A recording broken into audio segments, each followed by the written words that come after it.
Hi, my name's Graham Burns and I'm the UK and Ireland Area Sales Manager. Teledyne Gas and Flame has manufactured the GD10P point infrared detector since its acquisition of Simtronics back in 2019. This video will help explain the feature of the early dirty optics warning.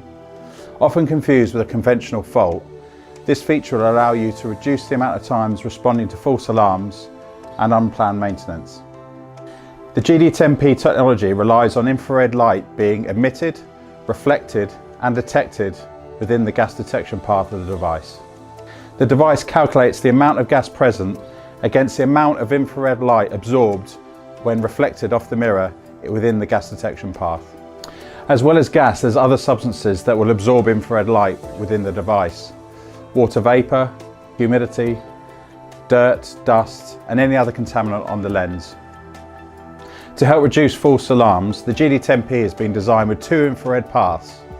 The detection path, the wavelength of this infrared band has been tuned into the target gas, and the reference path, where the infrared wavelength has been tuned away from the target gas or similar gases. This allows the device to differentiate between gas and other contaminants. Here you can see the gas present, absorbing the detection path in the device and outputting as a gas event. Whereas here you see contamination building up on the lens, absorbing infrared in both the gas detection path and the reference path, telling the device there's a build-up of contamination. In many applications, dirt and contamination will build up over time. But using the information of the absorption of the reference beam, the devices are able to readjust the zero drift that will occur in the presence of contamination. This self-re-zeroing of the device will reduce the amount of false alarms and also the frequency of service interventions. However, like all infrared devices, there's only so much contamination it can take before a re-zero is not possible. We understand the cost of unplanned maintenance at Teledyne, so this is why we've designed the early dirty optics warning. When contamination builds to a level where the infrared absorption hits 55% of the calibrated value, the device will output 2 milliamps. This is to indicate that the device is in the early dirty optics warning state. It's important to know that the device is still detecting and it's safe to remain online. If the gas concentration rises to above 7% LEL, the device will come out of the early dirty optics warning phase and output a 4 to 20 milliamp that's representative of the gas present.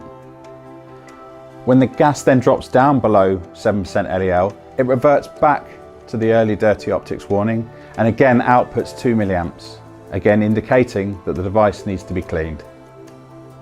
If the device isn't cleaned and contamination continues to build on the device and the infrared absorption reduces to 70% of its calibrated level, then the device will then go into 1 milliamp output and that indicates a genuine fault condition.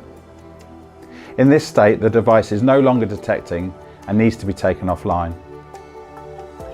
In theory, if the contamination stays linear between the date of installation and the date of the early dirty optics warning, you have about 50% of that time to schedule in the cleaning of the lens before the device drops to the 70% absorption and goes into genuine fault condition.